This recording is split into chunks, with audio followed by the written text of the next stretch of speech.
राधे राधे मेरे प्यारे भाइयों बहनों माताओं व बंधुओं, संस्कार की बातें चैनल में आपका स्वागत है। बंधुओं, आज मैं आपको सुनाने जा रही हूँ वैशाख मास महात्म की कथा का 21वां अध्याय। बंधुओं, जिसे सुनने मात्र से आप पर भगवान श्री हरि की अपार कृपा होगी। बंधुओं, प्रेम पूर्वक एकाग्र मन से ही इस कथा को सुने और सुनने के बाद कमेंट बॉक्स में जय विष्णु भगवान जरूर लिखें। बंधुओं, यदि आपने हमारे चैनल को अब तक सब्सक्राइब नहीं किया तो जरूर करें और बेल आइकन दबाना ना भूलें, ताकि आपको हमारी आने वाली सभी वीडियोस की जानकारी सबसे पहले हो सके। बंधुओं, वीडियो को पूरी सुनने के बाद बोलो विष्णु भगवान की जय, शिव शंकर भोलेनाथ की जय। श्रुति देव कहने लगे, शंख ऋषि और व्याध उसको इस प्रकार देखकर बड़े विस्मय से पूछने लगे, तुम कौन हो? किस पाप से तुम इस योनि को प्राप्त हुए हो और अब किस शुभ कर्म से तुम्हारी बुद्धि शुद्ध हुई और अकस्मात तेरी मुक्ति हो गई? शंख के इस प्रकार पूछने पर वह पृथ्वी पर दंडवत गिरकर सिर झुका और हाथ जोड़कर कहने लगा, मैं कुसित मुनि का पुत्र रोचन नाम वाला प्रयागराज का ब्राह्मण था। आसन, शयन, निद्रा, लोकचर्या, ब्याज लेना यही मेरा काम था। मेरी किसी के प्रति श्रद्धा न थी। इसी तरह मेरा बहुत सा समय व्यतीत हो गया। एक समय भगवान के प्रिय वैशाख मास में जयंत नाम का एक ब्राह्मण आया और उस क्षेत्र के रहने वाले बहुत से हजारों स्त्री पुरुष उससे वैशाख मास की कथा सुनने लगे। सब लोग प्रातः समय स्नान कर मन लगाकर उसकी कथा सुनते। मैं केवल कौतुक देखने के लिए उस सभा में जाया करता था। मैं सिर पर पगड़ी बांध पान चबाकर बड़े दम्भ से वहां जाकर लोगों से इधर उधर की बातें करता और उनका मन कथा से हटाता था। उसी दोष के कारण मेरी बुद्धि नष्ट हो गई, अवस्था क्षीण हो गई। शनि पाप से मेरे प्राण निकल गए। यमदूत मुझको पकड़कर बड़े भयंकर नरक में ले गए और मैं वहां 14 मनवंतर तक अनेकों दुखों को भोगता रहा। उसके बाद 84 लाख योनि भोगकर इस रूप में वृक्ष के कोटर में बैठा हूँ। दैव योग से आपके मुख से निकली हुई कथा को सुनकर मेरे सब पाप नष्ट हो गए और सर्प की योनि छोड़ दिव्य देह धारण कर आपकी शरण में आया हूँ। मैं नहीं जानता कि आप कौन से जन्म के बंधु हैं। मैंने तो कभी किसी का कोई उपकार ना किया, फिर सज्जनों का संग कैसे हुआ? आप मुझ पर कृपा करिए। शंख मुनि ने बड़े प्रेम से उसको उठाया और उनके स्पर्श मात्र से उनके पाप नष्ट हो गए।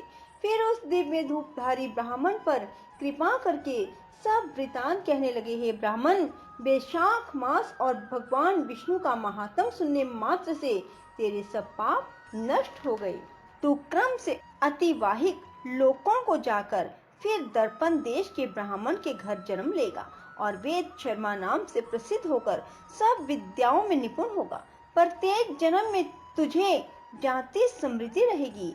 तुम संपूर्ण इच्छाओं को त्याग कर विशाख उक्त विष्णु के प्रिय धर्म को करोगे। निस्पृह गुरु भगत और जितेंद्रिय होकर उस जन्म से सदैव भगवान की कथा सुनने में तत्पर रहोगे। इस प्रकार तुम सिद्धि को प्राप्त हो जाओगे। सब बंधनों से मुक्त होकर योगियों को भी दुर्लभ मोक्ष पद को प्राप्त करोगे। डरो मत, मेरी कृपा से तुम्हारा कल्याण होगा।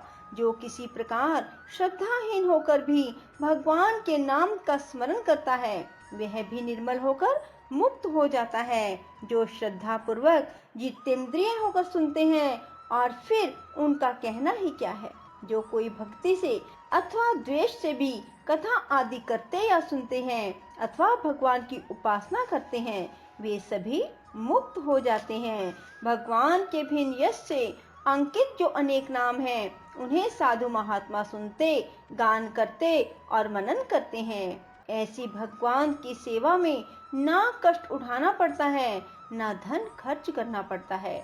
जिनके स्मरण मात्र से प्रकाशमय धाम मिलता है, उस दयालु परमात्मा की शरण में हम जाते हैं।